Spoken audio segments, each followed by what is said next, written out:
brother Marines. We have returned again today, this day, Tuesday, today, to paint. In this hobby hangout extravaganza.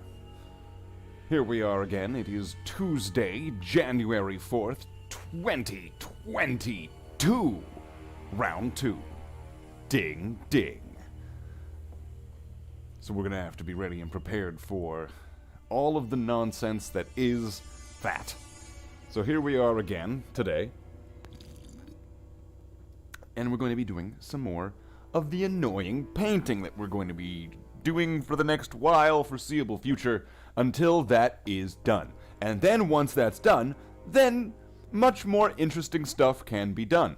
I know this sounds like not very good things, but you know, sometimes you have to go through the filler season to get to all that really good stuff, because then all of a sudden the suspense, all of it building up to that point, and then it's finally there, and then all of a sudden all the new characters get introduced and the other ones get killed off. I mean, that is how this is going to kind of be, with all of the on the edge of your seat suspense, drama, and action that is watching paint dry on plastic miniatures.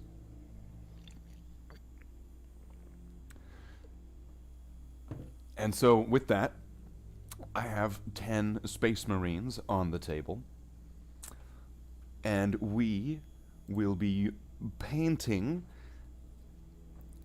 and fixing all of the black layering on these 10 Space Marines. These brave Space Marines! Oh, Nemeroth. You will never be a memory.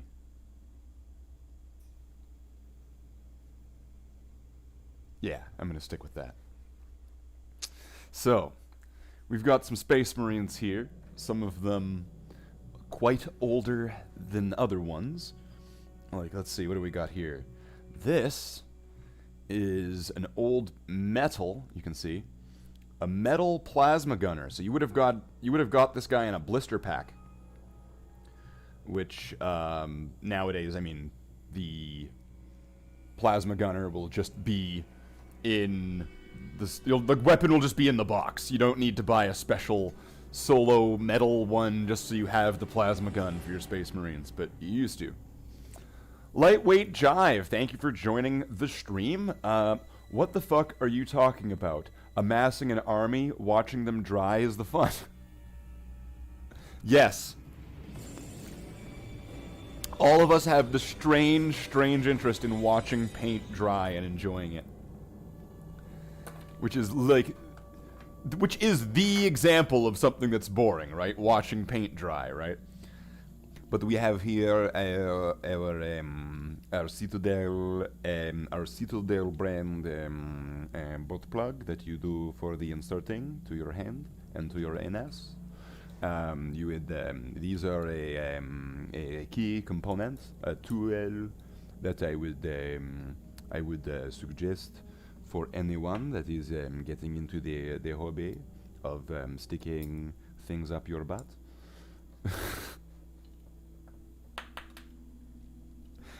Yeah, that's right. Looking clean shaven, Marine. Ba ba ba ba ba ba. Da da da da da.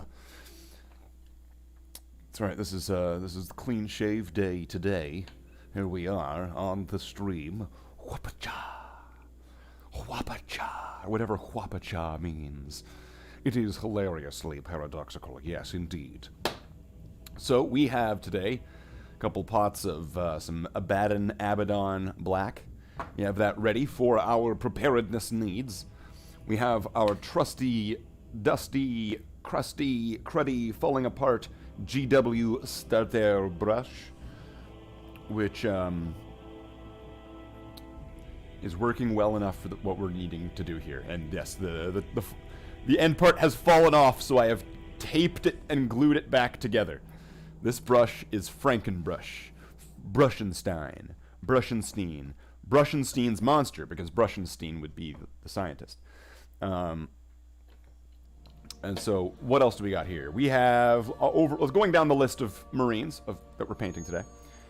This one here is an old kit bash that I made quite a while ago. This would be Commander Bataran. I remember this guy. I used this as my leader, like my captain. This would have been like a captain equivalent. It was a commander. And this guy fought a lot of orcs. This guy has fought and killed a lot of orcs. So he's going to need to get some touch-ups and fix-ups. He's going to need to get some TLC. Because this guy here, he's been around for a while. And that miniature holder is an item I would actually buy from GW besides miniatures. You know, this thing, I honestly find it's good for, like, if I'm holding the base and I'm painting the model, you have to kind of hold the base not too tightly. You don't want to be, you know, like crushing the thing. But, you know, you have to be giving it a little bit of a firm grip. And then what over time, what that's going to do is you're going to get like a shakiness to your hand. And I find I don't get that as much with this. Because with this, I definitely don't need to hold on to it as tight. I can just let it kind of rest in my hand. And it's just, it gets a lot, I find it gets a lot better of a result that way than holding the base. Although sometimes, you know, it's necessary. Is his helmet different? He has a, he is in Mark 8 errant pattern armor. That's a terrible green stuff job there, but oh well. We'll just keep him the way he is. So he's just got like a Mark 7 or Mark 8 helmet sort of thing stuffed into there. And he's got a Space Wolf shoulder pad and a Corn Berserker shoulder pad. Yeah, this guy's all sorts of funky. But he was a good dude. And this Dark Angel's backpack with a candle. Commander Bataran. And then who else we got here? We got this. Now, this is a really old Space Marine from like 1987 or 88. This backpack's not the original backpack, by the way, but this guy... Yeah, he's also one of my only Space Marines to have the chapter badge actually applied. I very rarely will apply the chapter badge, but this is one of those few occasions, because he's got this bump on his shoulder, so I was like, well... He looks like he needs it. Alright, but these guys look like they need a dusting before they get any paint applied. So we're going to take out our cheap dollar store brush here.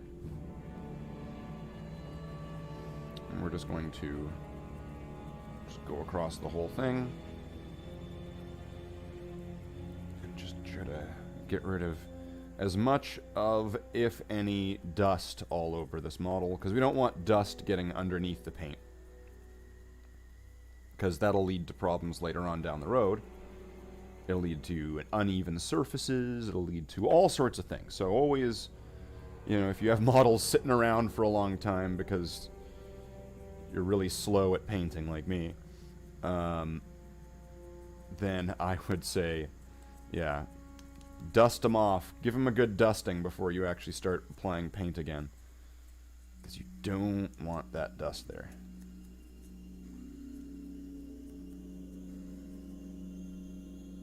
What's going on with this guy? Is that just...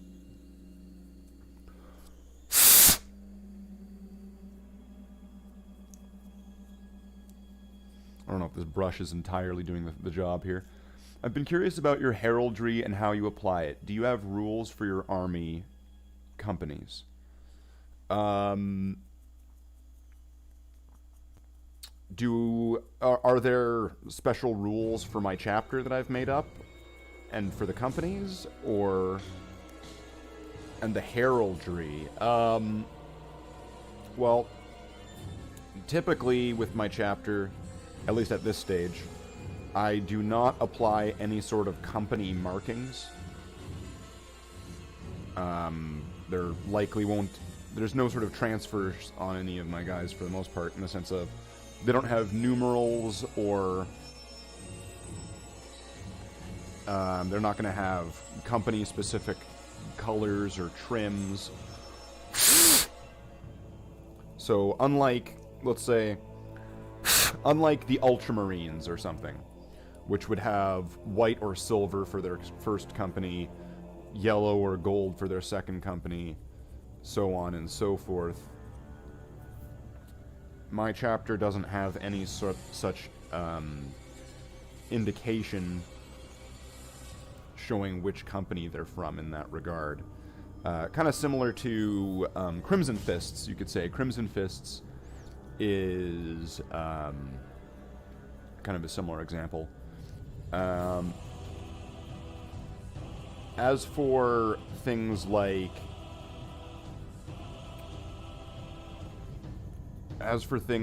the chapter badge and let's see, what else might they have? They might have squad markings, because at times when I'm building these, as you can see on this example here, I don't bother to get rid of sometimes symbols that might be from other armies. Not necessarily like if it's got, I mean if it's got like a corn symbol, I might get rid of that the best I can. But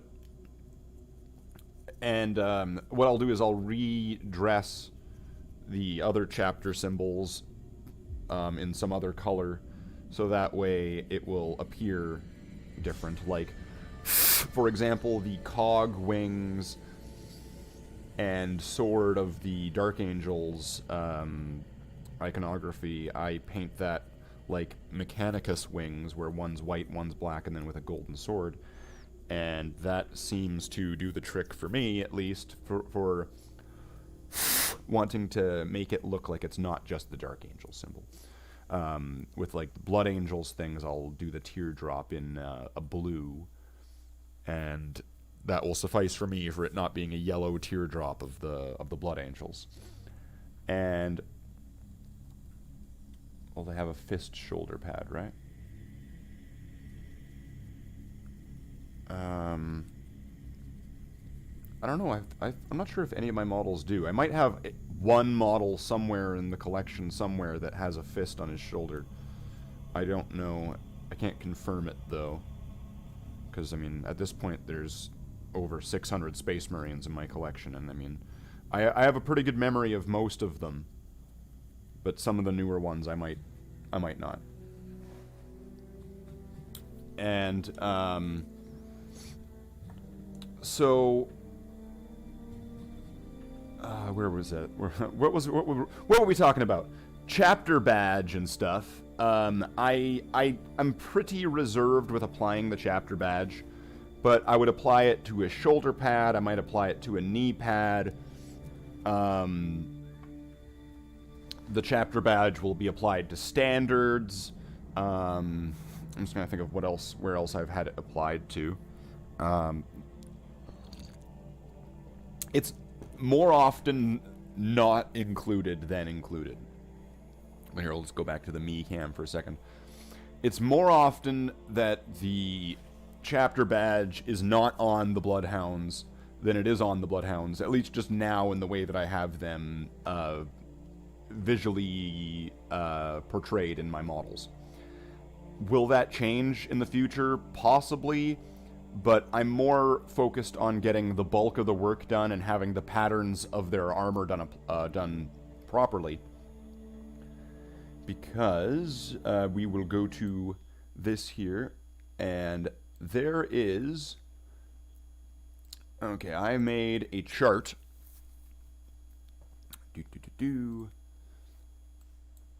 I made a chart of a rough approximation of what the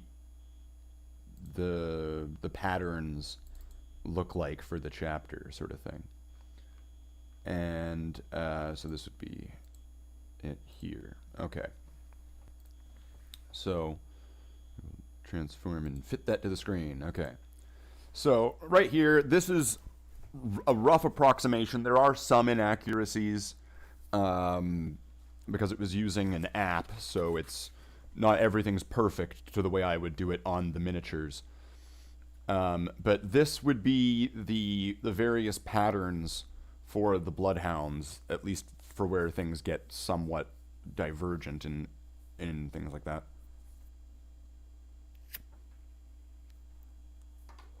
You can't see it. Oh, okay. So like for example, let's just see. Oh wait, how do I make this bigger? It's not making itself bigger. There we go. So this top row, these are the way I originally had done them back in like 2013. Or no, 2001, sorry. When I started in 2001, this is kind of what the chapter looked like. They're a very boring pattern. And then around sometime later that year, or the next year, I changed the pattern to be like this. And it depends on what kind of armor they're wearing where the pattern applies. So it varies depending on the way that their armor is put together. So if they have like the knee pads, or if they have the shin guards, or if they have one helmet or another, there's a different pattern applied to that. And then that carries over into the similarities of like the Terminators, and later on the Primaris Marines, although once again this chart has some inaccuracies, like that shouldn't have the gold Aquila sort of thing. So, you know, we don't have that. So and then you can see as like there's the quartered pattern helmets and the split pattern helmets, and like those still show up in the new Primaris patterns. And yeah, so that would be roughly how it goes, although there are some inaccuracies with that, like the elbow pads aren't right because of the way that this app worked, and just some minor little details and things like the gold Aquilas and things like that. Those are not right, at least for the Primaris Marines. So that's right, brother Marines, we are here again today in holy matrimony. No, that's not what we're doing. We're painting models. We're not getting married to them.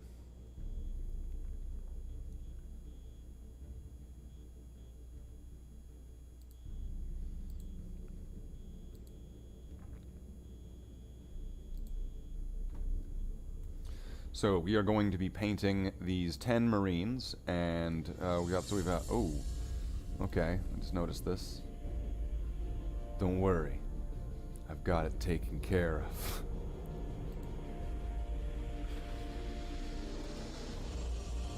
We're gonna get rid of that guy. Which is the closest to perfect one? In that chart? Or I'm not certain what you're referring to. Are you referring to in this chart? Which is the closest to perfect one? Well, I mean, some of them are equally as close to perfecter as the other ones. I'm gonna go with the Chaplain. The Chaplain is probably the closest to perfect one out of all of the things on that chart. That might be a bit of a cheat answer, but that's the answer I'm going with. Yeah. So that's the answer.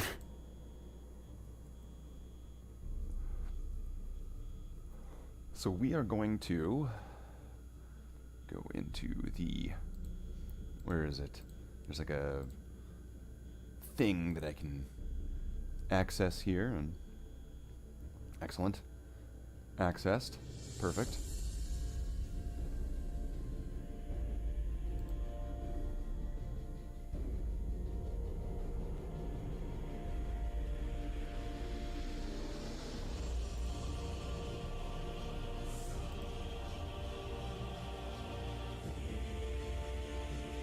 There we go. Perfect.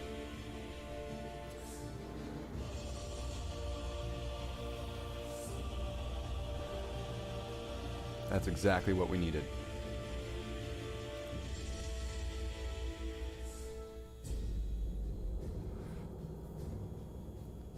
So on this show, it's very, very lax, very, very, very, very cash.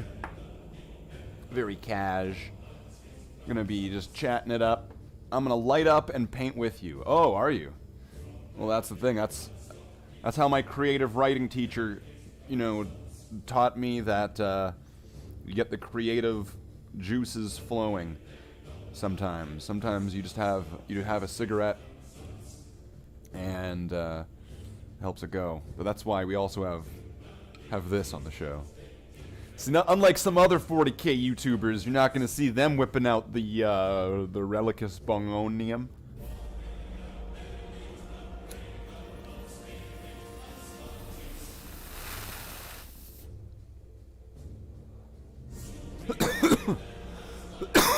Worst time to have a tickle in my throat.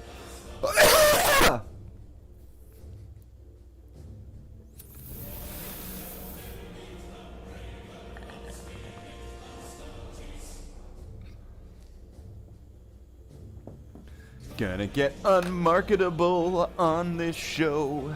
That's right, unmarketable. So let's put some paint on some plastic. Let's paint some space marines. Ow! Let's get the paint on the palette. Let's grab a brush now. Brother Marines.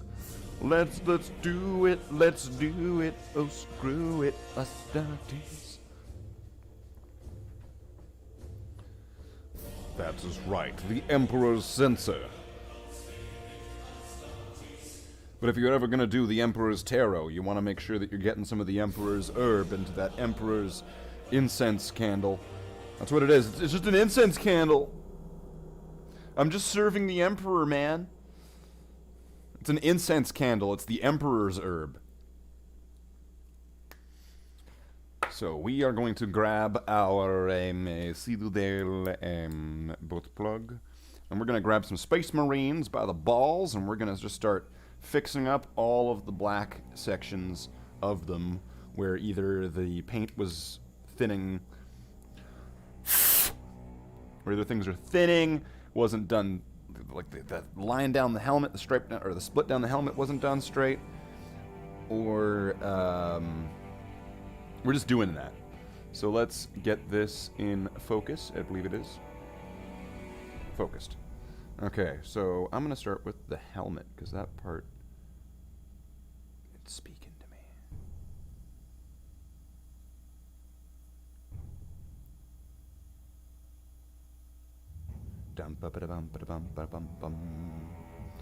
And this soundtrack is from the movie Ultramarines.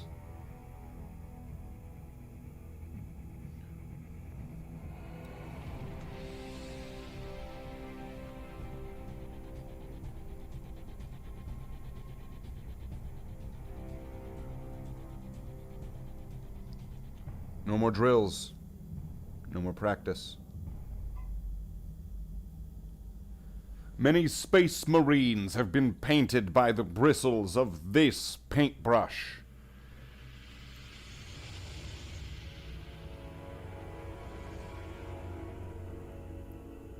Heretics and Xenos and traitors alike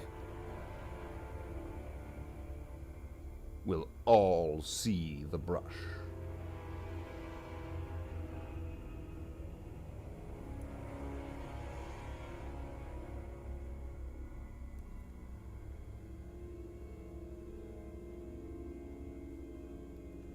So we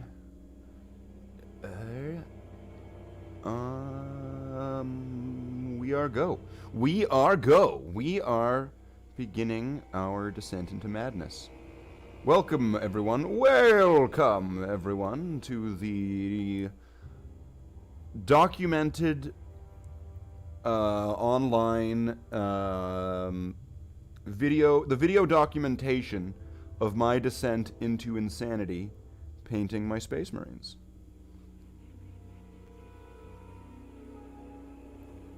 Welcome, everyone.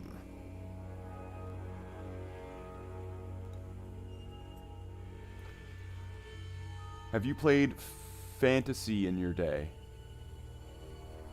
Like, Warhammer Fantasy? I have never played Warhammer Fantasy or Age of Sigmar. I have, purchased some of the models for, various conversion and kit bash purposes. I believe the one I did was plague zombies. So I got lots of the fantasy plague zombies, and I mixed those with the Catachin and Cadian box kits to make a variety of zombies, and that was probably, if not the, one of the most fun modeling hobby experiences that I have ever had. Making all of those zombies, because every single one of them is unique. Because they're all using like this mix of parts and stuff, and you have to kind of also blessings upon thine holy brush. The holy brush, this relic. But yeah, making those plague zombies was probably the most fun project that I have ever had, just because of the absurdity of it in a sense as well, because for a lot of experience, for a lot of inspiration, I was watching a lot of the classic sort of 80s zombies movies, so that way I could make it just right and kind of 80s classic sort of thing. Because as much as this game is set in the far future of the 41st millennium, I mean, we shouldn't forget that this game is ripe full of 80s, because that's where it came from in this whole franchise. So it's not wrong to take some of that stuff to use as the inspiration. It's actually almost more appropriate. Dude, when you speak of conversations, you speak to my truest hobby self. Of conversions, sorry. When you speak of conversions, you speak to my truest hobby self. I spend 90% of my hobbling, doing conversions based on old lore and art. Yeah, definitely. Another one of my kit bash converted projects, which this was another one of the ones that was really fun, was I was building the cast of characters and somewhat extended retinue of Inquisitor Eisenhorn from the Eisenhorn trilogy novels, and then from the Inquisitor game, from the Inquisitor scale. I don't know what to call that. There was this short-lived game that used what was it? 40 millimeter scale models, sort of thing. And that's kind of where Eisenhorn was kind of debuted at that time. And so I took some of the characters that were meant to be his cronies and sidekicks from that, and some of the ones from the novels, and then I made a 40 scale warband or retinue for Eisenhorn. And that one was also really fun, getting like the demon host and then converting that a little bit, getting an engine seer tech magos or tech priest, and just putting together a mix match of like old and new models and like fantasy, Mordheim, Warhammer, putting all of these different models together in this one group and having them kind of be, in narrative sense, the people from that book and from that story. It was really rewarding in the end when I had them all kind of standing there together, because it just it just kind of was awesome. And then of course it had expanded on into making some Cadian Tempestus Scions, so some kit-bashed Kasrkins, and all of a sudden this just started taking off into becoming all of these things that were, you know, references from the books and making an army out of it, and eventually it just got to a point where it was like, wow, this is really neat. Well, the 80s, early 90s action movies feel to 40K is actually what really addicted me young. Yeah, I can remember getting like a new box of Marines and putting Starship Troopers on, like putting like a VHS of it, or if we had DVD at the time, I don't remember if that was around. Or watching Starship Troopers somehow, or Aliens, and then just painting figures, and it just having its own kind of life to it, and that was so nice. So I would definitely do that again. You know, put Aliens or something on the TV and start painting some models. Or Dune. The original Dune. That one's a good one. That one's long and boring. So it's great for having on in the background for while you're painting models.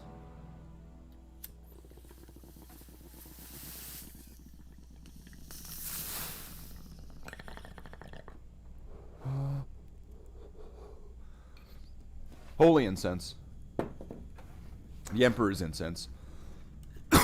So, we will... What does this guy now need? This guy now needs this shoulder and the backpack. And then his black renovations are done.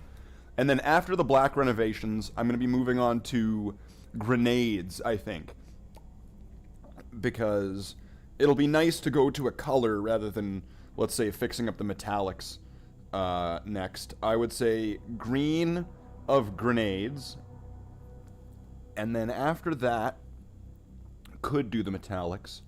But I'm thinking the plasma and Aquilas will be after that. So it'll go from doing the difference, like the two steps, because it's like a dark green, light green for the grenades.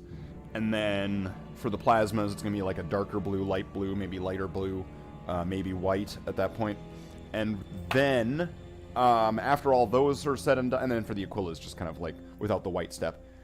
And we could do the lenses, although I feel like I kind of want to wait until till the end for the lenses, just because that just, everybody's going to need that. So these smaller steps that I can just take, get all the things done step by step, row by row, and watch my chapter grow.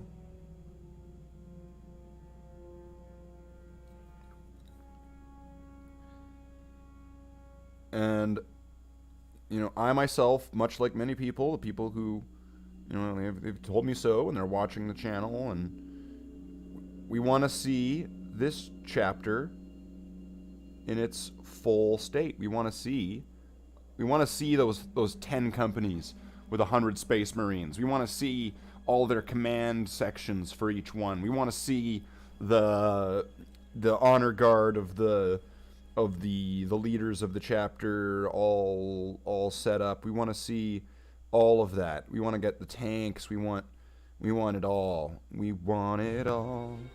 And we want it right now.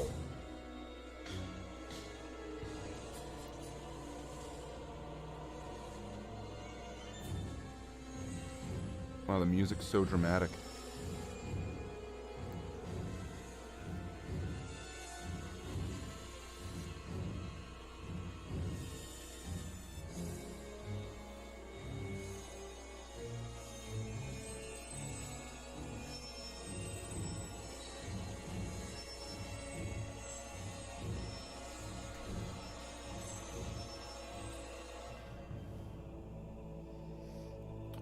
Sides here. Do a little under swoop. Swoop.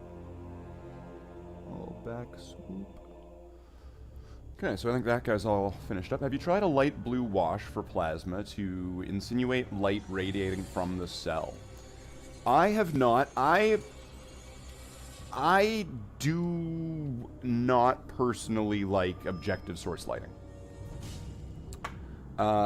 It looks nice when it's done from the angle that you're meant to look at the model from and all that kind of stuff, but I find, you know, if you're all of a sudden you're not looking at the model from the right angle, or, you know, or maybe like the lighting that you're looking at this model from is not, you know, helping out your objective source lighting. I just find it to be, I don't know, I don't really like it myself. I find it maybe unnecessary. It does look really nice in the, I would want to say it looks best in like dioramas. And that's probably the best practical, well, I mean, it's not really practical. None of this is practical. We're talking about art. I would want to say that for like your everyday models that you're putting on the table to play the game, objective source lighting, in my opinion, is unnecessary. But if you're making a diorama where there's a guy, you know, holding a torch and he's going up to like Dracula's castle sort of thing, and you want it to be really dark and like it looks like it's night, and that the light of the torch is illuminating everything around this guy, that is the time, in my opinion, where objective source lighting.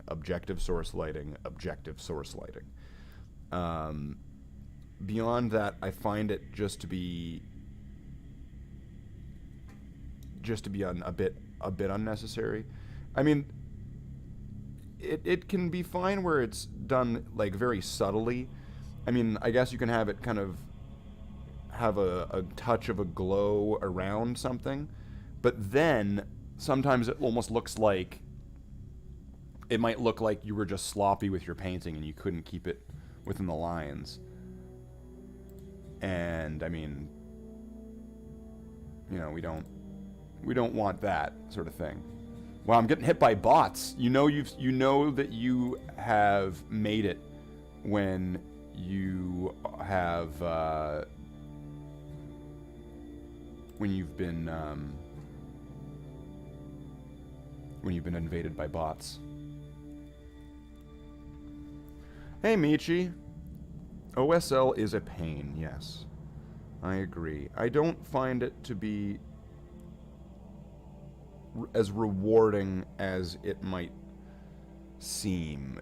It seems like it's a lot of effort for something that it can have a good payoff, but it needs to be used in the right ways, in the right places, sort of thing. And I would, in my opinion, reserve that for dioramas and displays where you're wanting that narrative sort of thing of the light. And I know that even just something as simple as light is a narrative in the sense of environmental storytelling, right? And, you know, you're having, it's night, and the light of he's carrying the torch because it's dark, and the torch is lighting up the place, so you'd want to have the objective source lighting.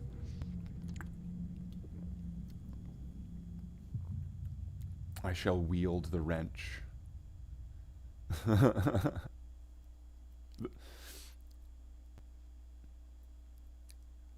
Good luck with painting a battle company. I have a full 5th company and almost a full 1st company. Well, Hector, yeah, I mean, I am kind of going over a battle company that I would have called painted and done before, but they're not matching up in a lot of the ways. Like, the first thing was that they were done with, well, what is it? Vallejo paint, pure red or something like that, or blood red. So they came out really orange when I was comparing them to my more modern paint jobs, which I was using Mephiston red. And so now I was going over them all, fixing up the red, and then I realized that I had to fix up the black because some of the paint had worn off or it was too thin. And then I noticed that some of the grenades, the grenades are all done in silver, so it's like, okay, well, I'm going to have to bring this all back, I'm going to bring all of this stuff up to code sort of thing of how I'm doing this now. And yeah, so this is going to be a bit of a task. I mean, once we get past this, and there's actually, like, more colors and stuff being applied, and it's a little bit more than just, like, fixing up these colors, it'll be a little bit more interesting. And then once it's done, it'll be completely different models, hopefully.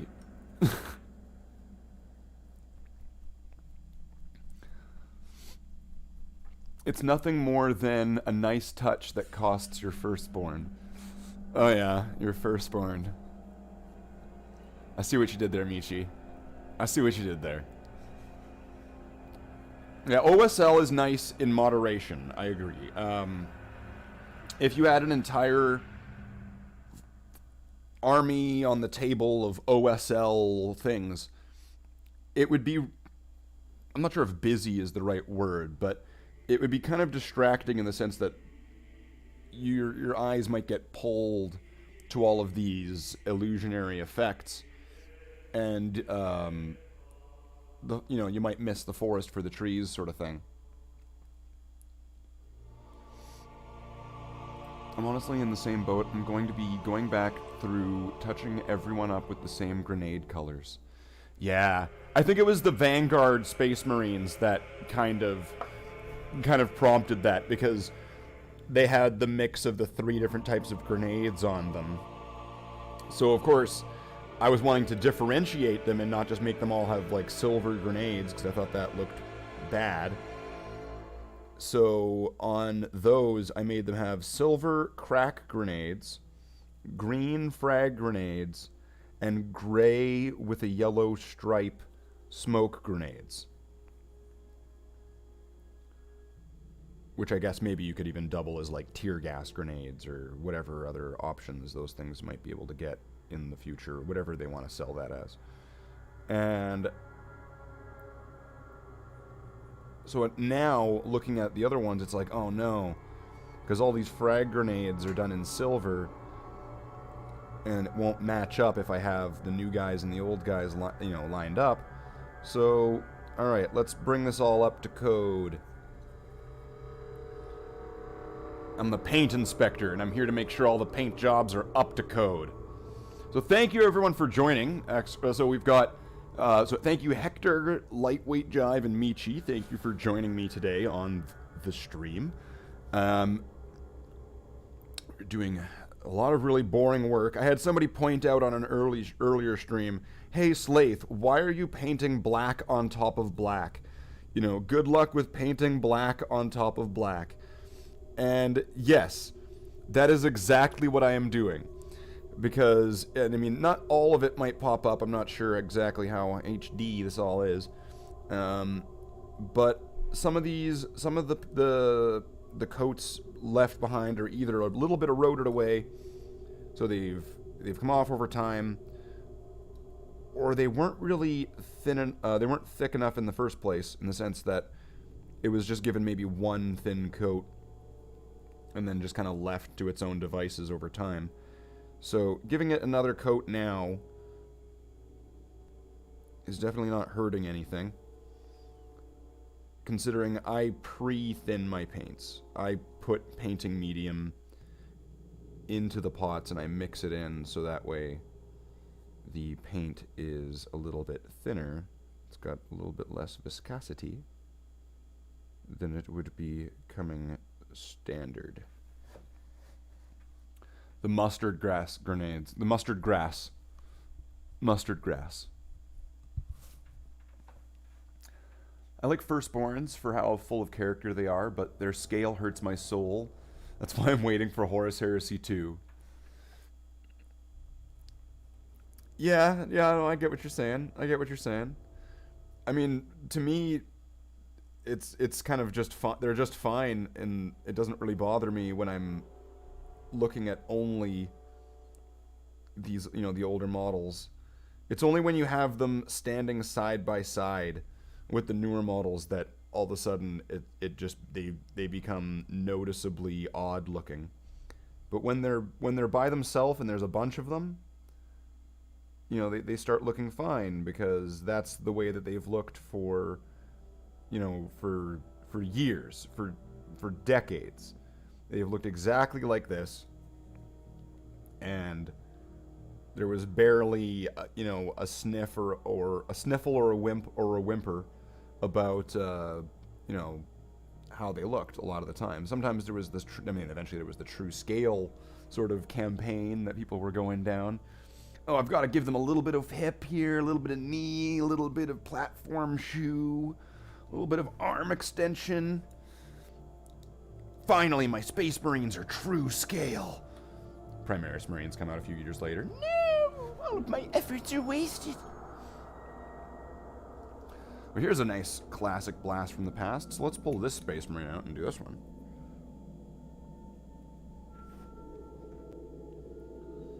And I've never really been able to kind of track down or figure out what this guy is, or when, what he was released as. Because a lot of the Marines back then, because this is an old pewter model, and I don't think it's a lead. I don't think it's one of the old lead ones, I don't think. But, this guy here has a lot of really unique features about him. There's a book. In the Rogue Trader book, there's a page that shows these assault marines with double plasma guns, and the helmets look a lot like this guy. So I'm trying to... I do want to figure out at one point what is this guy's deal.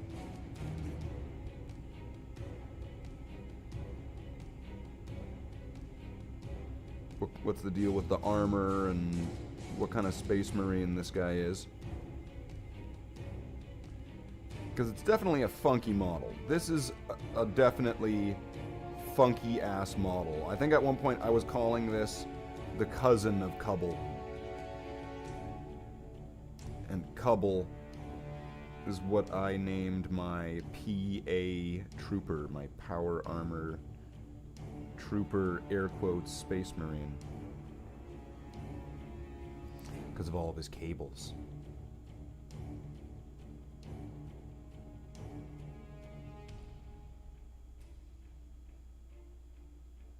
This is Cubble's cousin.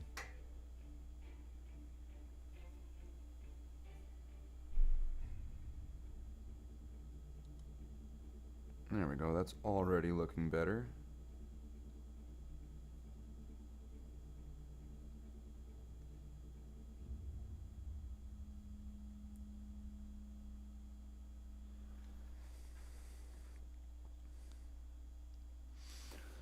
But we come from the era of squat Marines, so I'll always love them. I'm stuck with probably 100 myself. Yeah, I think if I do the numbers properly, so if I'm over 600 Space Marines, and I have approximately 70 something odd Primaris Marines, and that's not counting like lieutenants and captains and stuff. That's just talking about the troopers. Then yeah, I've got like a good amount of firstborn Space Marines that I'm gonna have to be working on.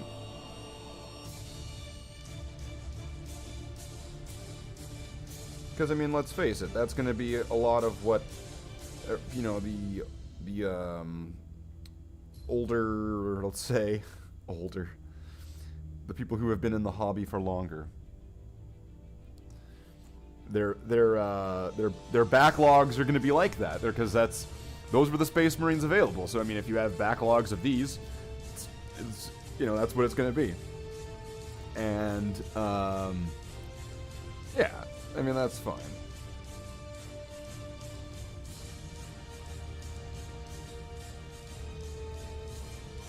And plus, you know, I mean, if let's say let's say you're playing the game and it gives you a differentiation of your own Space Marines, so you could even make them fight each other, you know, and they would be visually distinctly different. So you would know exactly which ones are on which guy's team, even though they may have the exact same paint scheme and colors and patterns. It would be very obvious what team they're on, Team Shorty or Team Longboy.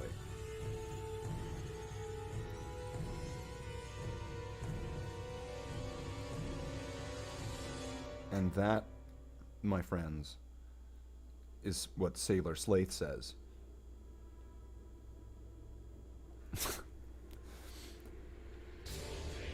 But by all means, they look great on their own, sometimes even better than a bunch of Primaris on their own. I mean, like, they do have some things going for them, because they have a lot of variety and they have a lot of character to them, which, I mean, I'm not saying Primaris Marines don't have character to them, but with the Space Marines, how they have the variety of armor, so, you know, it's like a little bit of a mix-up with each model, let's just say, where one of them has these kind of legs or those kind of legs. They've got this kind of helmet or that kind of helmet. And they could even be the same thing. With the Primaris, a lot of it's really locked into, like, what they are and what they wear. Kind of the clothes makes the Marine sort of area there.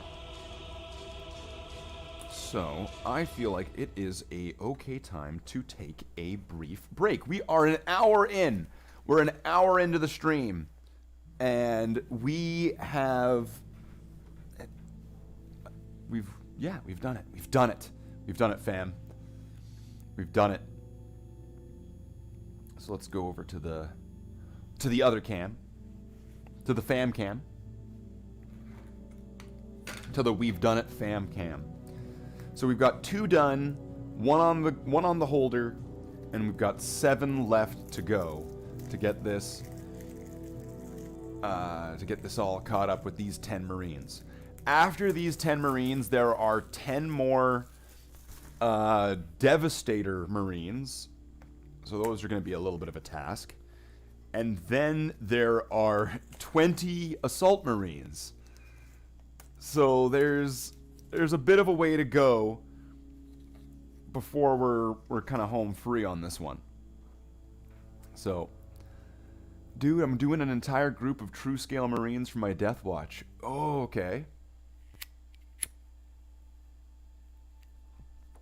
Death Watch are cool. I like the pattern. I like the black armor with the silver sort of thing. It's like the Black Knight kind of thing. It's very nice. It looks really done. It looks really done. It looks really good when it is done up and complete.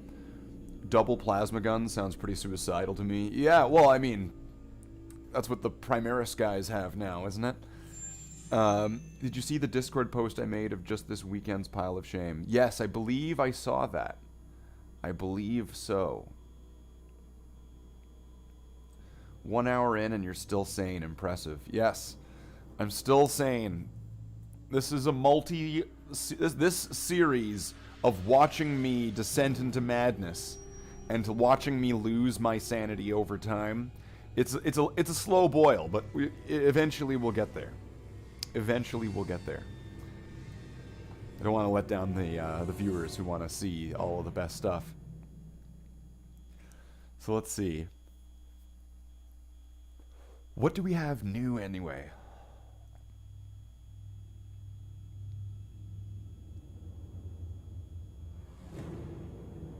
I suppose there's that new Eldar.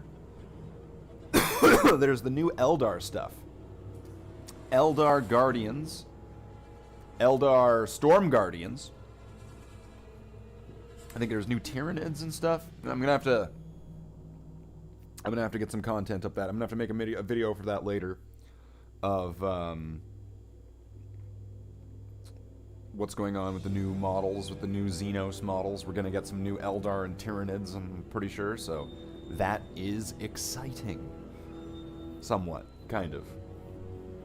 So we will see what we get, and of course, we will all be happy and content, and we will be pleased with what we receive, and we will not complain.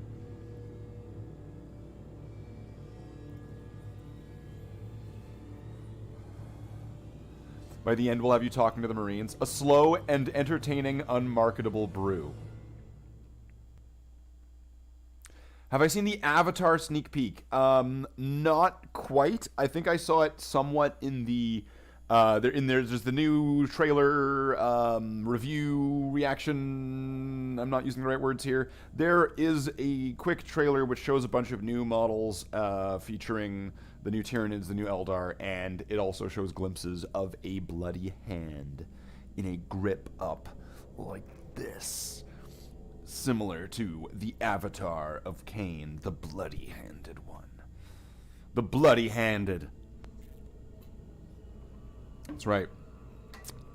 New avatar. Also very exciting. The old avatar, I mean, it was imposing, but it lost its sort of scary factor over time because it began to just look very dwarfed and squatted over time. It just... At one point, it was a wow, that model, holy, that thing's gigantic. That thing is huge, right? But then things changed.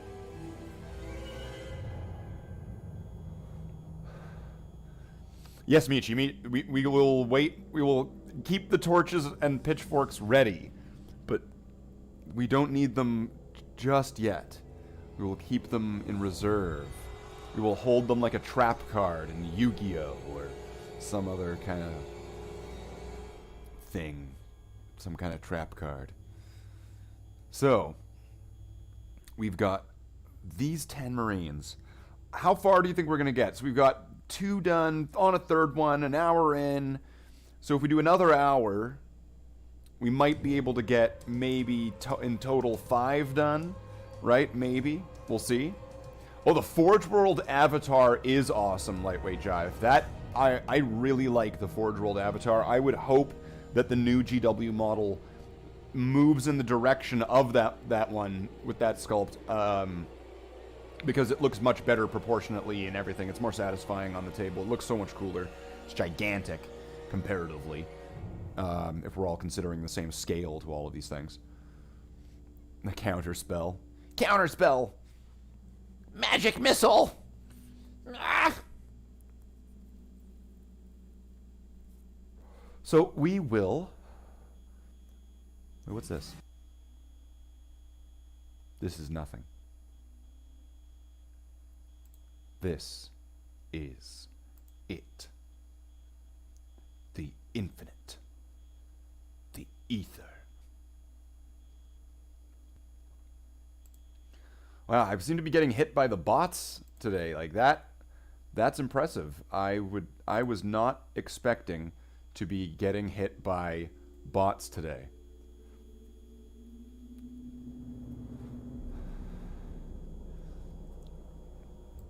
So, we will return to the models.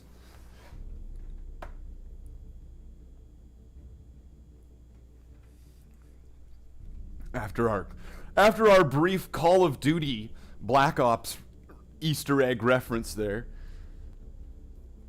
we will continue with our painting program. Our regularly scheduled painting program will continue as scheduled. I mean, there's no other way to really phrase it, is there? So welcome to the show. This is Slathe Hobby Hangout. You are now part of the high-class etiquette, culture, and the upper echelon of society. Here we are, where we are working together today to bring ourselves that one step closer in the hobby to where we want to be. We don't need to get to where we want to be just today, but as long as we're getting there one step each day, it's not about the destination, but it's about the journey. What's this? Antonio Jesus. Shout out to Antonio Jesus. Welcome to the stream. Welcome to the stream.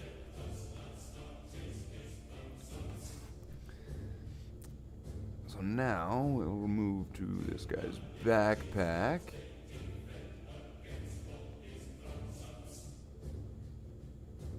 And once again, the soundtrack we are listening to is from the Ultramarines movie, which, if you have not seen it, I do suggest check it out. If you don't like it, that is a valid opinion.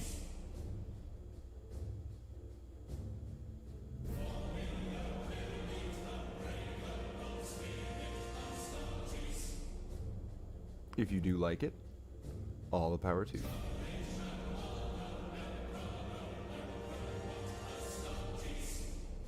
See, the movie itself has a little bit.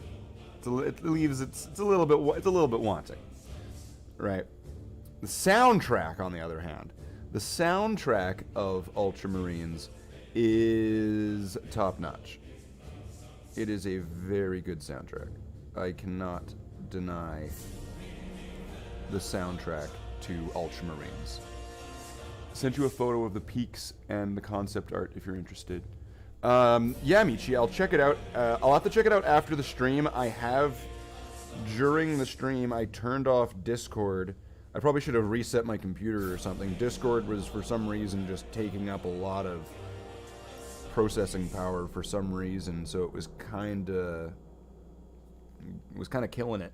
So I will check that out, though, as soon as we are done here, because I do want to check that out.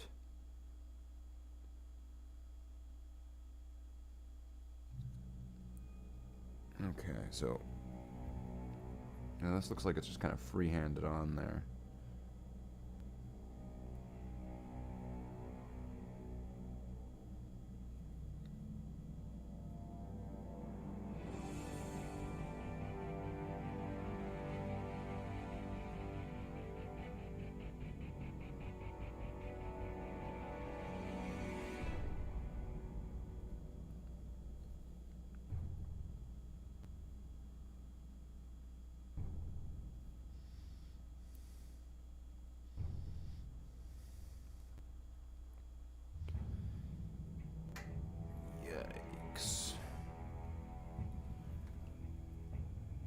I love that movie. The animation is whack, and there's no massive battle with many bodies, but it's a slow burn. It's fun.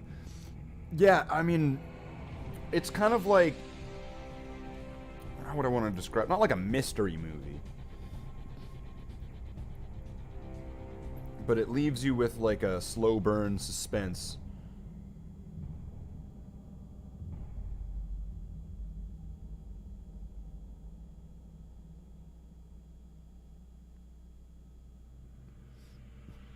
Some of these areas just need to get touched up again later with some silver, so I'm just going to go over them with some black because the red underneath is showing through, so that will all get fixed up in the future just to make sure there's not somebody like, what are you doing? What are you doing? Stop! Stop! You know, like all of a sudden they just turn into like Hercules in New York. No, Slathe, stop!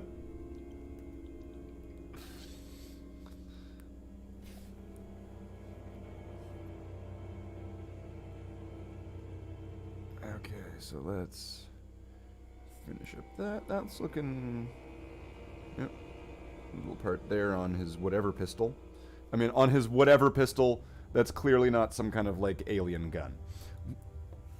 It's a cat and a mouse movie, right? When the guy's flamer blows up, that was gnarly.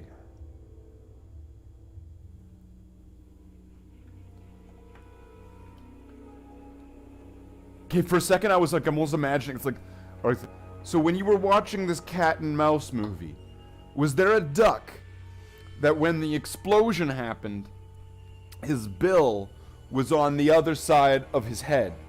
And to talk again, he had to move the bill back to the front again. No, I know what you mean now. It's just like, I was like, my first thought was like, cat and mouse movie. What are we talking about? So, okay, so now we've got a nice Rogue Trader classic beaky here. And this one's got some issues with the helmet pattern, so let's go right for that. Let's solve the most blaring issues.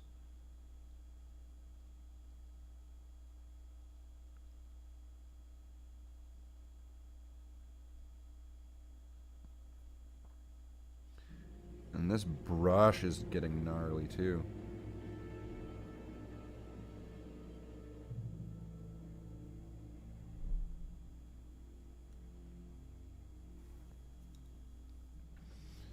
Alright, let's go at this from another angle.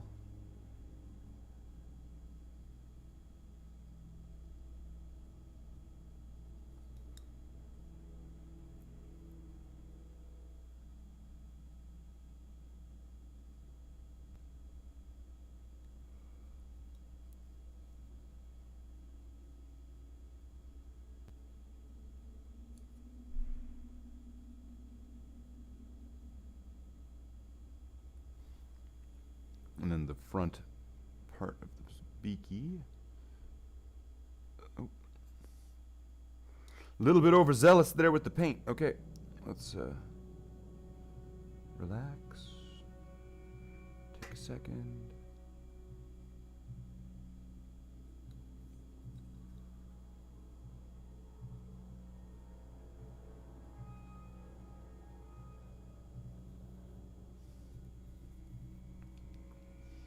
And this bottom part.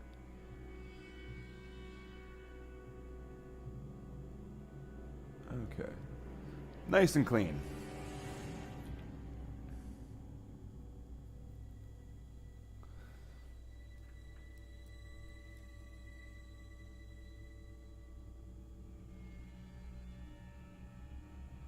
What's that guy from? That's the guy from The Dictator, right?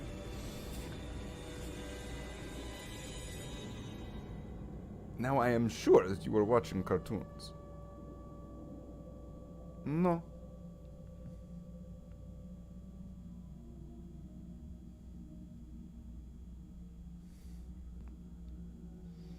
The missile needs to be pointy. When the enemy sees this, they'll think it is a big flying dildo coming to hit. Oh, that's such a great movie. Do you rock hoods, beards, and crazy hair, or other stylistic preferences for the hounds these days?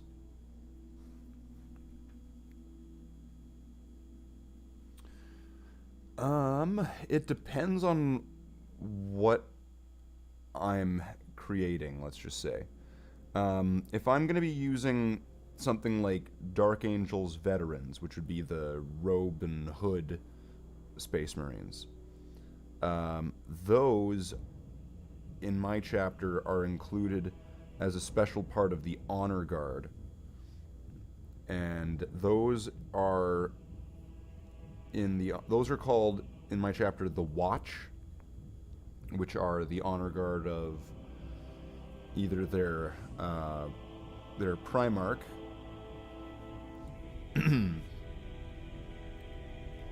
or the Chapter Master, depending on, let's just say, timeline events and etc. Hoods sounds like Dark Angels, yeah. A lot of the time, I actually would typically lean towards going plain Jane sort of thing, and that the Space Marines would be very clean and kind of boring in that sense. They don't have a lot of iconography all over them. When they do have it, I don't know, I try to keep it somewhat muted in that sense. Either with like a white or a bone or something like that, but there's not a lot in that sense. There are certain small groups, like let's say there's like the Blood Angels parts from like the Death Company box, and a lot of them have vials, and they got the teardrops or they've got something on them like that. So those guys are another sort of little mini cult within the chapter that have their own little set beliefs and relics and equipment and stuff like that. They have the blood vials, or whatever we'll call them, with their blue glowy Kool-Aid in it. That's the cult that drinks the blue Kool-Aid.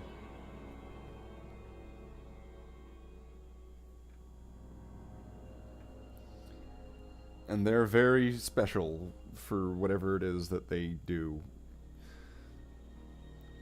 What is this band of Misfit Astartes? Yeah, there's definitely a few different groups, subgroups, subcategories within the chapter. Different cults with different beliefs. And some of the more noticeable ones being, yeah, I don't really know if they have a name yet, if they're just like the Cult of Blood. Or no, but it's not blood. No, it's the... because it's tears. They're meant to be tears. So if they're just like the keepers of the tears or something like that, they are the holders of the salt.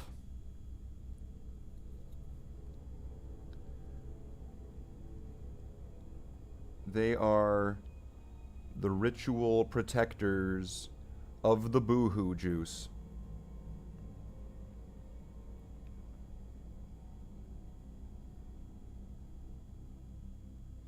Ugh, that is sloppy.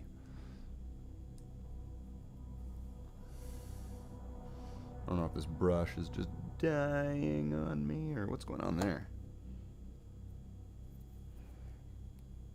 And again, this brush has been used a lot, and it's not really been treated very nicely, but it's just one of those cheap ones from like the paint set, so I'm not too worried about it. I'm not sitting here like, oh no, I need to preserve the paint set brush that came with all the paints. I'm sure it is top quality and thus must be taken care of. Although that doesn't mean I've not been maintaining it. Brush maintenance, everybody. Brush maintenance. Keep your brush good. Why has this guy got a black belt? He's got a black belt. Okay, like, whatever then. I'll just go with it. This guy he's got a black belt in judo. That's going to be his unique thing. That guy's breaking it. He's breaking the rules.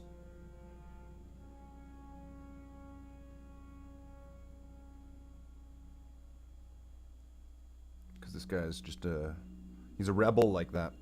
He's just a rebel.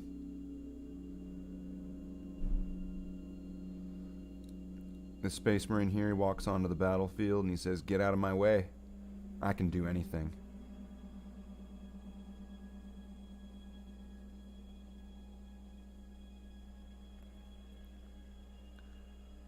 They win the battle and they leave. He looks to the navigator and he says, "Turn this ship around."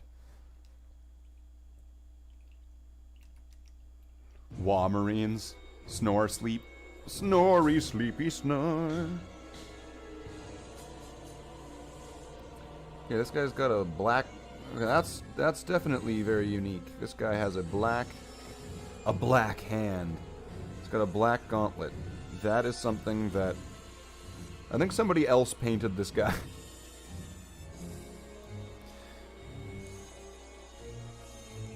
Which is the case, I think. I've had some friends be like, "Hey, can I try?" And it's like, "Here, sure. Here, use these like Crutter guys and try to paint him like this because I'm trying to do this project." Okay. And then they give it back and it's just ripe with mistakes, backwards patterns. Thine brush anointing hath failed us.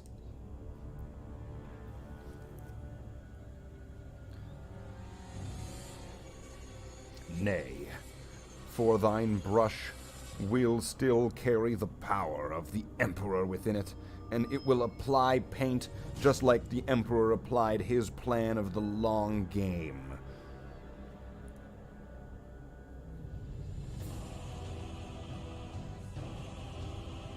And with that, we will never give up. We will have no respite. We will know no fear. We are the Space Marines, and we will be painted. That's right, Brother Marines. Brother Marines.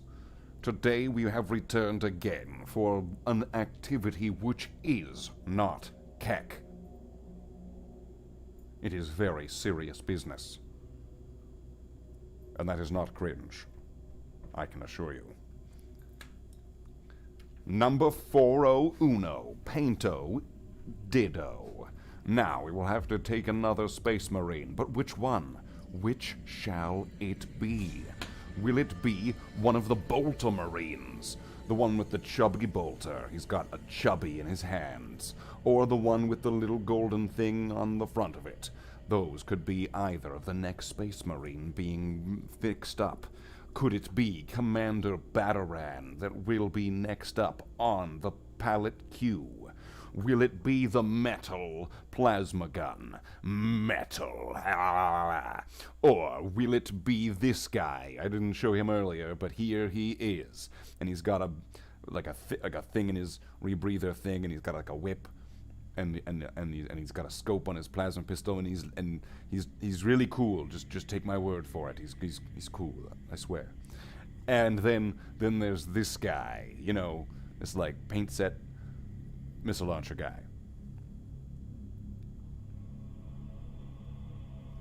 So those will be what is done up next. What will it be? I don't know, but we will find out in a moment.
Brother Marines. Choose number 3, lightweight jive sails. Number 3, that would be, I believe, that would be Bataran, I believe is what you, is what I had number in that lineup, I think. 2 Marines. And then was it Bataran or was it the plasma gunner? I don't know which one it was. Now I'm confused. I don't know which one it was.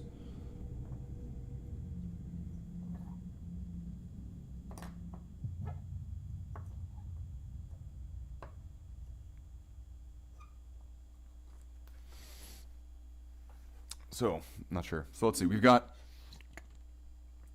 at an hour and a half. So we have about half an hour left, unless we suddenly just explode with people and then they're all like, no, we gotta keep going. So, we will go on with the show. Alright. Good old Bataran.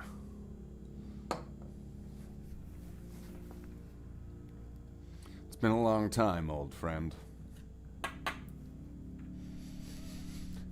Let's get this guy painted up, because Bataran is a total batter-ass. That's right. According to the lore of the Bloodhounds, Bataran, during the campaign against the Orcs, designed the Land Raider, or commissioned, or however I want to say it. He requisitioned a Land Raider Crusader with heavy bolters on the sides to use for that campaign. Later on, that Land Raider was brought towards the current Chapter Master, Chapter Master Audarius. And Audarius took the design and he slapped his own name on it. And it is the Audarius Land Raider. Although some Dark Angels might want you to believe that they made it up, they didn't. The Bloodhounds did.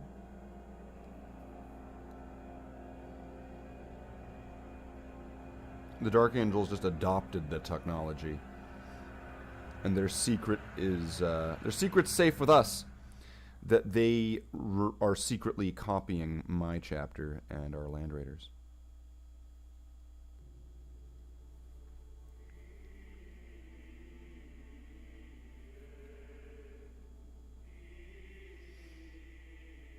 There are some Imperial records that can demonstrate that the Bloodhounds had that Land Raider first.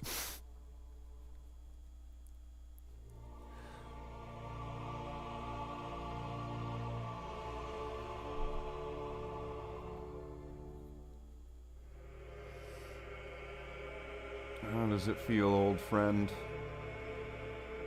to get some of the attention? Fixing you up as you probably should have been done long ago.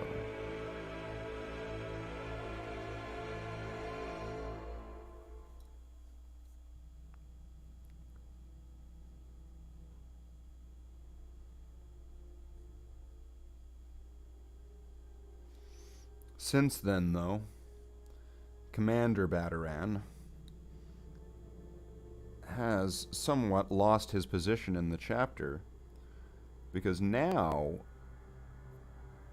Bataran is a sergeant of, I don't know, some squad.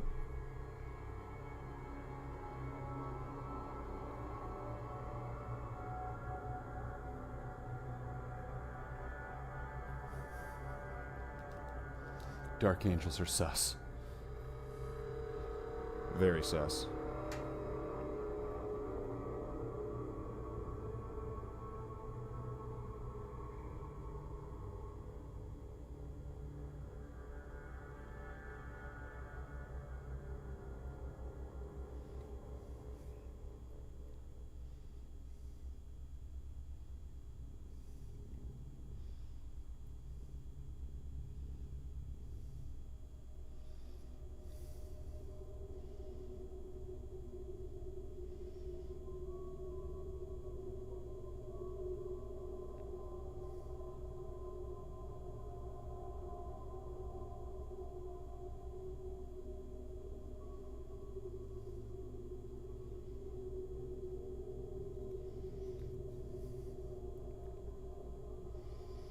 I'm getting that line straight down the center, since I've had a little bit more practice at it since when I originally did this.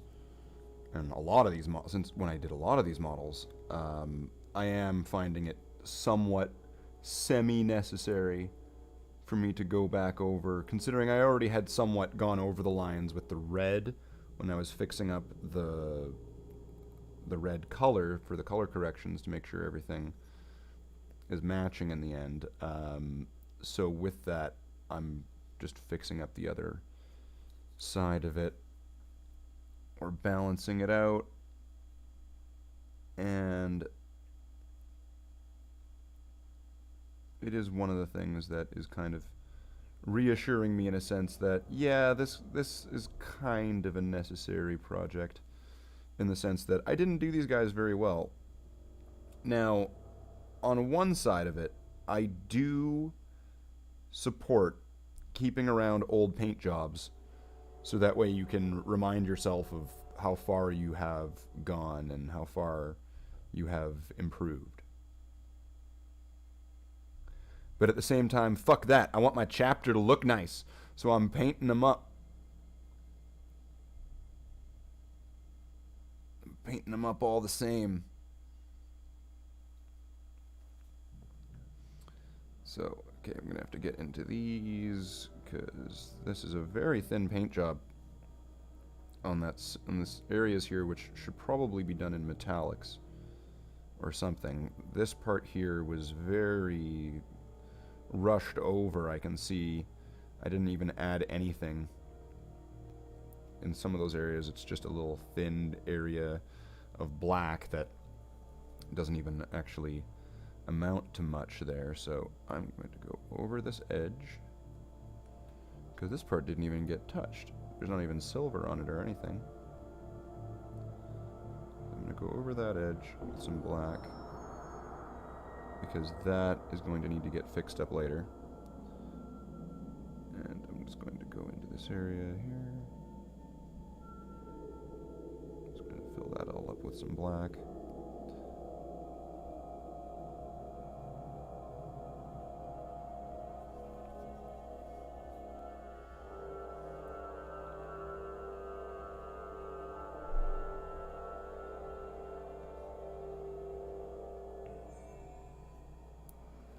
And then we can make these things look like the way they should have. You're going to have to forgive me, Slathe, but I must go. Have a great day and keep up the great painting. Thank you, Michi. Thank you for joining me. I appreciate that very much. I was able to stream a bit earlier today, which I know is able to accommodate for some people. Typically, I'm not able to stream this early because I'm working at this time. I'm usually streaming like 2 or 3 or 4 hours later than this, and that's when I'm starting. So today is a bit of an exception, but I'm happy to have you here. So thank you for joining me, Michi. Thank you for everybody so far. Thank you for Lightweight Jive. Who else did we have here earlier? I think there was somebody else here earlier. We had Antonio Jesus. We had Hector de Jesus. We had Hector. We had a few people here today. So far a good stream. If you want to help me out, giving a like or something helps me out. Algorithm stuff, you know, helps out the channel. So if you want to help me out by liking the stream. If you think anybody else might like,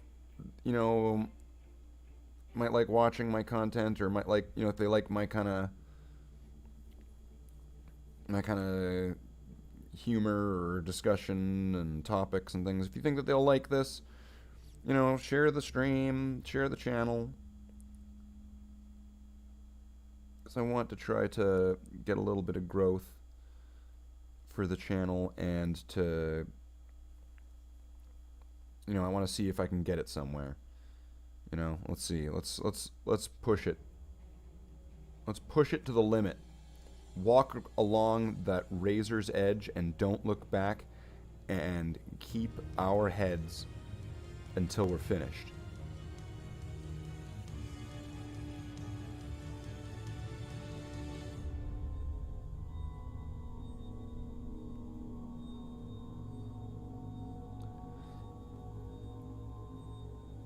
I mean, we'll see how long this even goes, because, like, if I'm probably going to end it up at the 2-hour mark, because that's kind of what I was going for before. But if I am starting earlier today, that does kind of lead me into possibly I could do this for a bit longer. Like, I could just keep going. If that was something that was interesting, I could just keep going, and this could go for hours and hours and hours.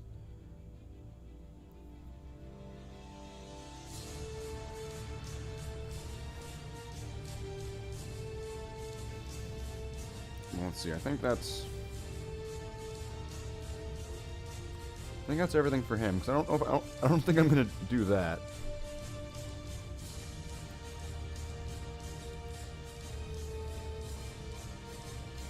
No, but let's see. I'm gonna add some black onto the skull, so that way when I come back to that later, at least that's done. And then that leaves me with some time to consider what I want to do there. If I want to do that in like a metallic, or if I want to go for like a kind of like a white, kind of give it a bone appearance, kind of like that kind of cartoony thing where he's got white skulls all over him. I don't mind, dude. I hit up the boys. They're still working. Oh, it's all good. I mean, oh, I get it. I mean, like, typically right now I would still be working. So, no problem. But so we've gotten 5 done in under 2 hours. And I mean, it's not like we're doing the whole model or anything, so wow, big whip. But that's good. So there are 5 more to do. We're going to make this next one really nice and boring. It's just going to be a bolter marine. So we got 5. I'm going to put these 5 here away onto the display case, and we'll be right back.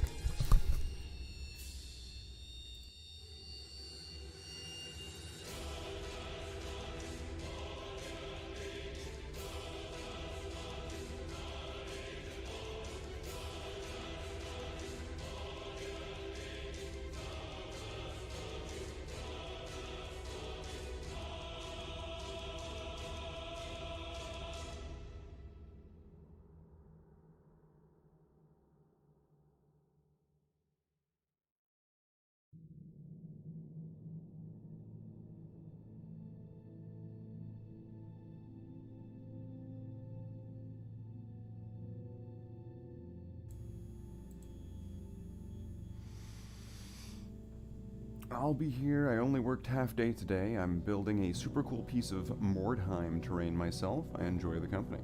Cool. I'm not too familiar with the Mordheim line of products, so I couldn't really give too much comment on that. But that is definitely cool. I know I used some Mordheim models for some various things for like my 40k, for like chapter serfs or for like inquisitors or something like that. I think there was some sort of mix in there, and the Mordheim models were kind of neat, a neat divergence from some of the typical stuff. So it was a good batch of models, I thought. All right, so we are on. I could put 10 on the table. We've got 5 done. So, I don't know. Let's see. If we were to go and do the other 5, then that might take another 2 hours, let's just say. Let's just schedule that in the hypothetical bookings, let's just say. So, another 2 hours. It's doable. It's doable.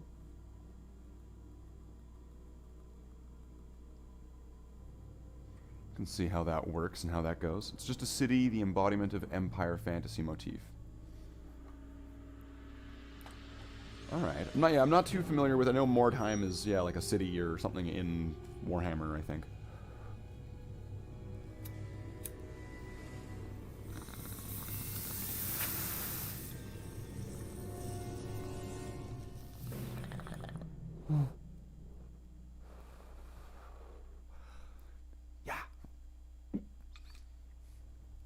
Yikes.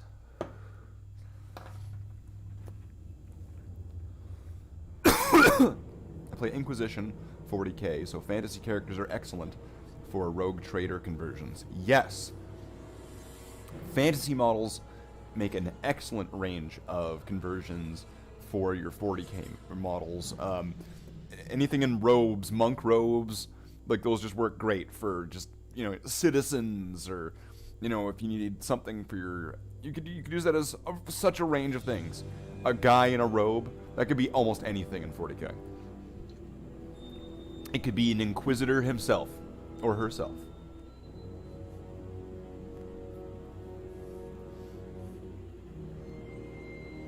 So, let's get some more paint on the palette, shall we? For this high class, high etiquette show that we are on. So we've got this guy now. What does he need? Well, it looks like there's just some thin areas. So this thing's really just gonna... It doesn't need like a lot of the lines area on the bottom there. It needs a thing. The helmet looks good, but it looks a bit worn. All right.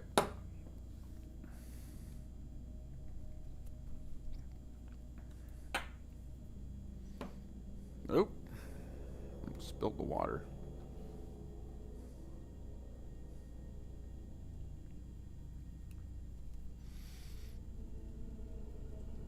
So let's get some more paint with the little scooper thing. Come on, scooper thing.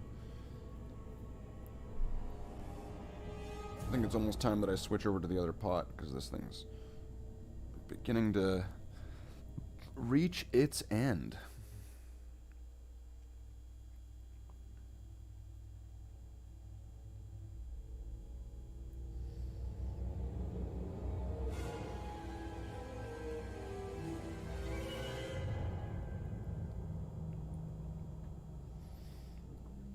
Alright, so let's see if we can get these guys done quicker than the last one. So we're at like what, hour 40 something minutes, and plus a little bit of time in there with some other stuff. So all right, let's see if we can do this next.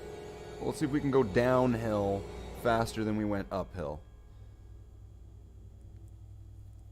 Although there's going to be all the fatigue set in from the uphill battle of which was painting the first 5. So will we reach the descent fatigue point where it has to be given up? Let's see. It's kind of like, we did 5. We did it that quick. Let's do 5 more. Let's do 5 more. Because you know what that means? That means that not only do I get more done, but that I get to provide more content for you, the audience, as well as have you, the audience, here with me. And then that symbiotic relationship, together, we can do anything. Disclaimer, that's not actually true. We cannot do anything just by being together in that sense. Slathe the Space Marine does not take any liability for any sort of belief that we can do anything refers to literally anything. Thank you.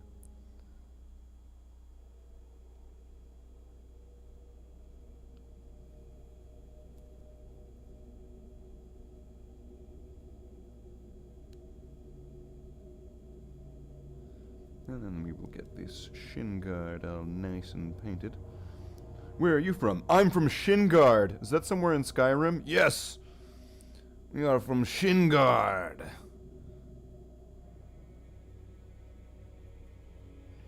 The Shingard song. While you drama queen, the Emperor abides. Drama queen? What are you talking about, Jive? What you talking about?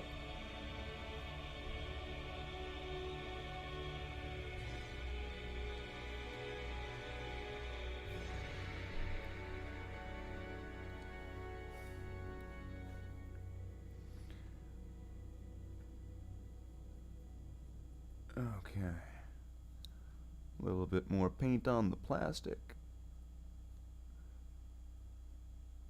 I'll do this little soft suit part there.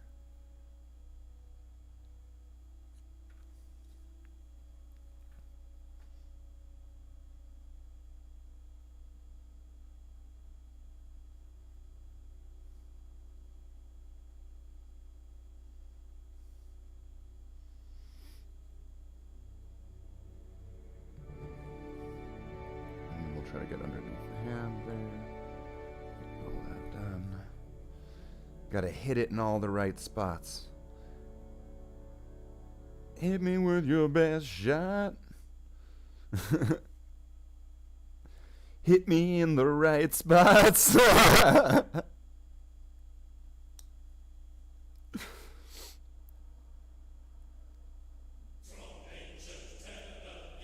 Emperor commands his grandsons.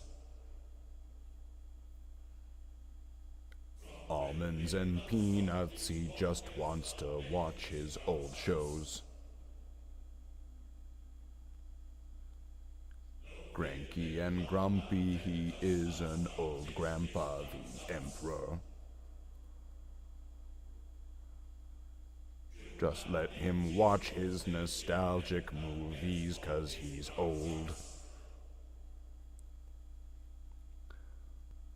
Almonds and peanuts, that's all he wants when he's watching TV.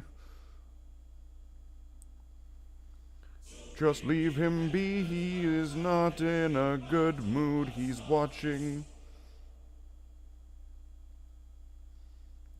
a Clint Eastwood movie and he's getting really into it.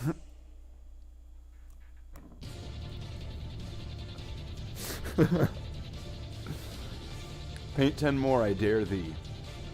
You dare me.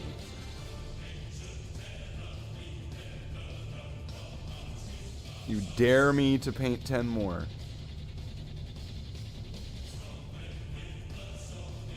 So what are the stakes of this dare? How does this dare work? What happens if I do it? If I do the dare, then what? What does that mean you do? What do you do, Jive? If I do the dare and I pull it off, then what?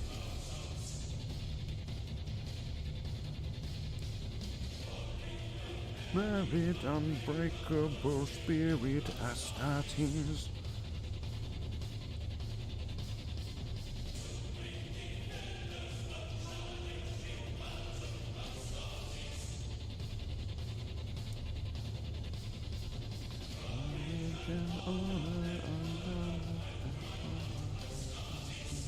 Something.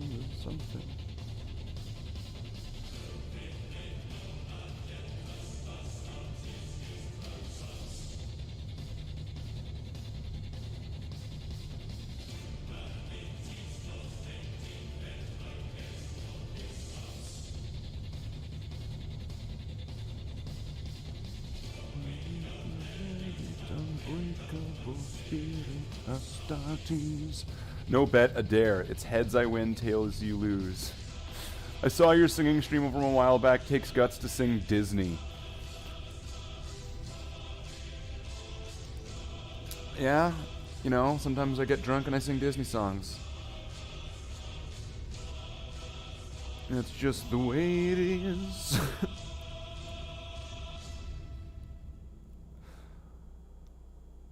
You think I'm an ignorant savage, and you've been so many places, I guess it must be so. But still I cannot see if the savage one is me. How can there be so much that you don't know?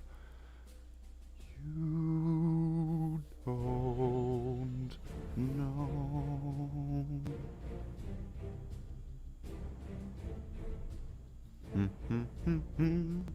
Ha ha ha ha ha ha ha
I watched The Hunchback with my niece and nephew on Friday. The music in that movie is amazing. You know, I've never seen that movie. I have never seen The Hunchback of Notre Dame.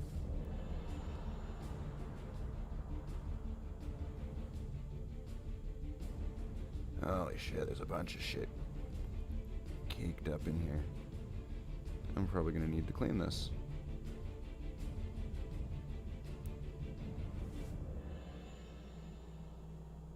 Gross.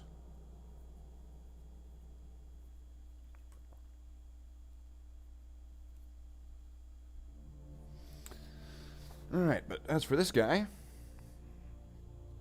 I believe we can consider him caught up. So that would be Marine number 6. And then Marine number 7. Locked and loaded.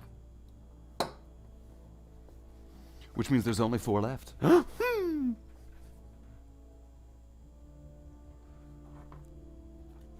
Which is quite outstanding, I must say.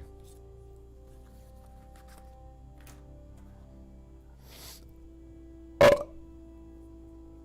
right, that is a not nuclear bottom burp, but from the top.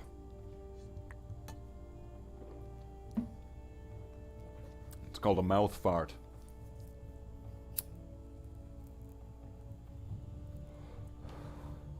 It'll catch on. Mouth fart. Mouth fart 2022. Mouth fart. Mouth fart 2022. Can you play it on here?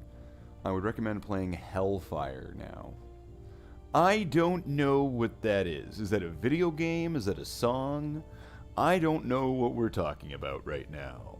I'm just here, just painting my Space Marines, and we're just all having a great, grand old time. Diggity dog. That's right. Or Bells of Notre Dame. I don't know. Perhaps I can. Perhaps I cannot. But if I could, would I be a robot? No, I wouldn't. I would definitely choose against being a robot.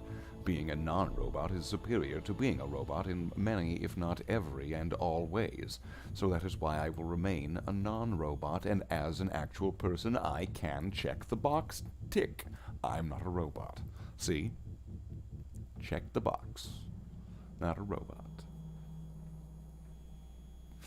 Until there's the box-checking robots. But then, you see, the box-checking robots aren't in good faith. It's not in good faith. Play Bells of Notre Dame. I have never heard of this song, so I'm not going to be able to just get into it and sing the song. It's not going to... It doesn't work that way, jive. It doesn't jive that way. It doesn't jibe that way. It's not how it jibes. It's not the way that it goes. I have to know the song to be able to sing the song. That is somewhat of a pre-requirement to be able to do it. If I could, I would, but I can't, so I won't. So that's kind of the way that is, unfortunately. Now, I hate to disappoint, but it's just the way that it is. I can't be able to do it otherwise. It just won't work. Won't play. Won't go. Won't groove. It doesn't dance that way. It doesn't smile, that star. It doesn't glimmer in the pale moonlight. No, it doesn't even dance to the delight of a Doolittle ditty. No, not even. It can't even. Just listen, silly goose.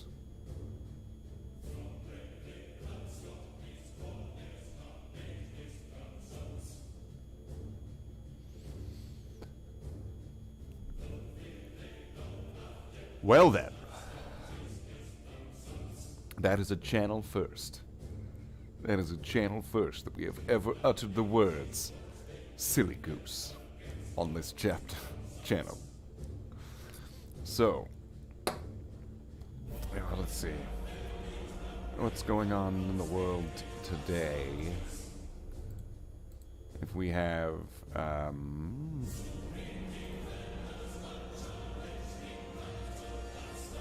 just rolling on to 2 hours.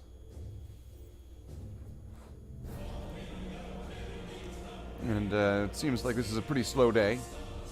Not a lot going on today. Pretty slow, pretty quiet, pretty chill, chillax, pretty cool, pretty relaxed, pretty all maxed out and waxed. That's right. So let's see what we can get done in the next amount of time. Because I'm sure you all came here to watch me have a cigarette. And to not do anything like have, you know, models be painted. That's what we all came here for. On this Tuesday. And maybe we'll have a video game stream later. Maybe. I can't promise anything. Well, I can. I can promise a lot of things. I may or may not keep those promises if I make them.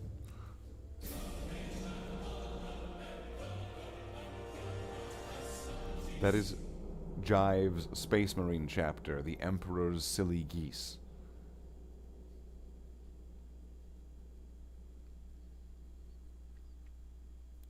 Sounds good. Sounds good.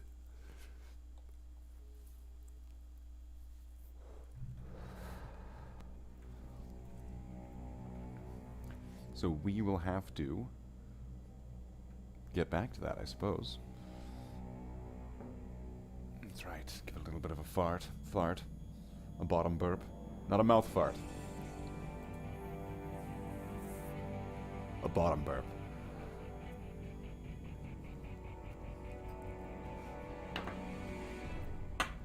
So let's see if we can try to get at least one more done. Let's try to get as many of them done as we can, but let's try to get at least one. If we can do more than one, then that's good. If we can do one, that is also good, because we've already done 6. Which is more than was done before we started. See it? See how that works? It's undeniable logic and math. But there is an infinite percent more that have this step completed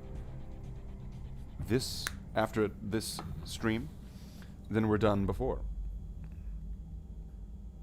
Infinite percent increase. Because there were none additionally completed at this step prior to the stream. But now there are 6 additionally completed to this step. I mean, unfortunately, due to that logic, then it does reduce back to 0 after every stream, but who cares? It sounds more impressive that way. That's right, that's for all of the shareholders.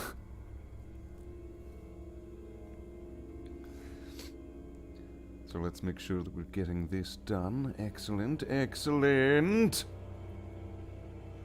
Getting lots of painting done on the painting black on black.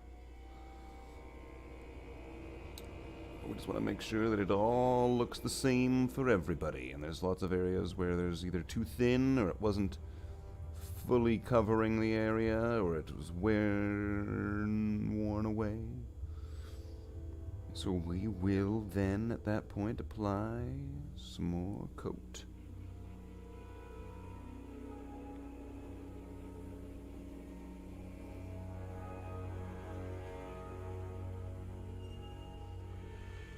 Because for some hobbyists, depending on how long ago they've been in the hobby and etc., some of these paint jobs were done before they were even born. So it's a good idea that I'm fixing them now.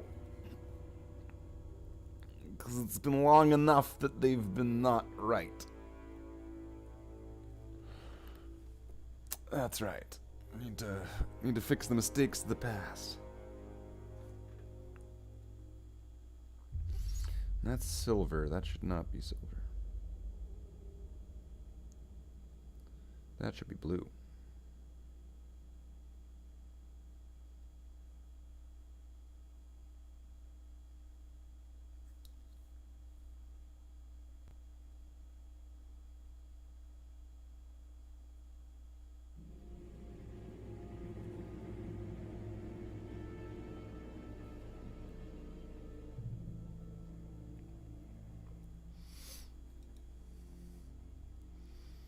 So we'll go for the knee shin guard thing, Mark 6 legs. Because, you know, you have to have, like, a mark and a variant and a thing for everything. Except for when it gets to, like, you know, Terminators. All of a sudden, fuck it. Well, why do some of them have knee pads and some of them have, like, Corvus Greaves? Well, what's that called? It's not called anything. Stop asking questions. Okay, we gave you some stuff so you stupid nerds would be happy knowing that this is called that, and we called it Corvus because it's got a beak.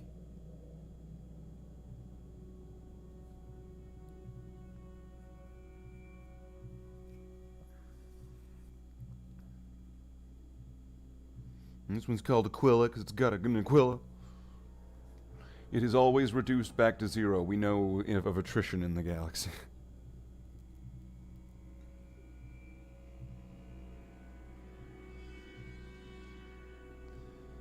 Yeah, attrition is definitely one of the main words for my chapter, considering I don't think I have a single company that's at full strength at the moment. So attrition is definitely it's the word of the day! Yeah!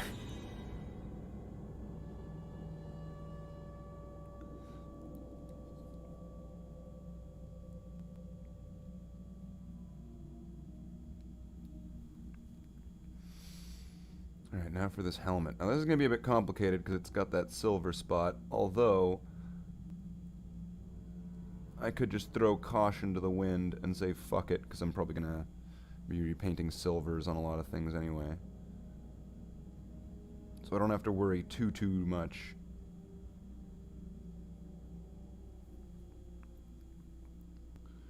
Really, this is all just about evening this out.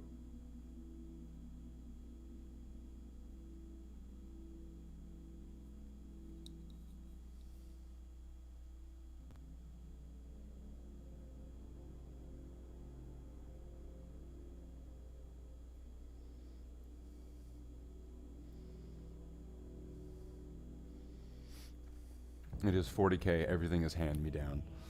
Yeah, pretty much.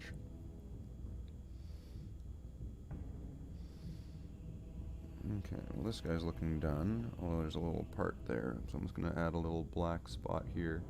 Just to remind me, you have to fix this silver.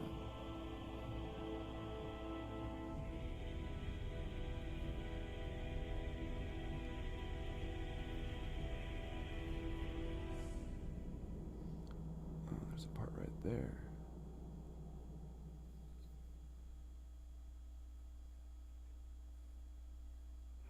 Alright. So that is one more completed. So there are 3 left of the 10 that we started with. We're at 2 hours.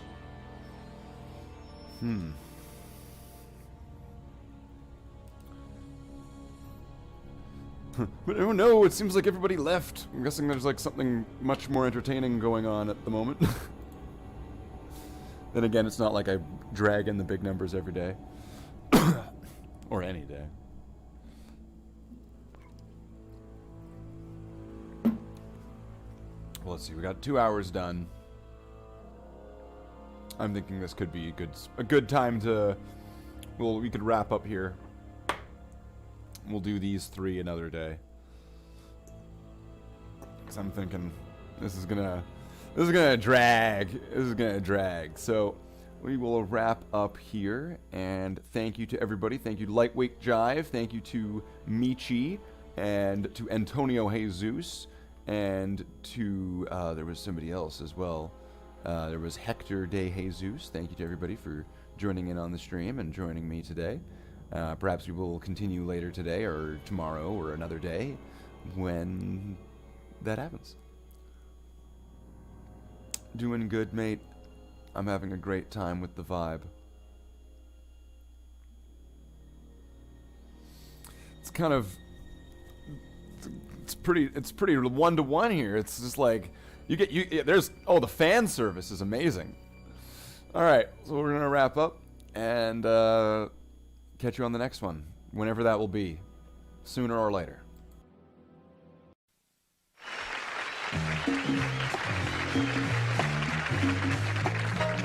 Well, I see by the clock on a wall that it's time to bid you one and all goodbye. Goodbye. So long. So long. Farewell. Farewell. Adieu. Adieu. Be good. Stay well. Bye-bye. Keep warm. Relax. At ease. Take care. Stay loose. Adieu, mon vieux. À la prochaine. Goodbye till when we meet again.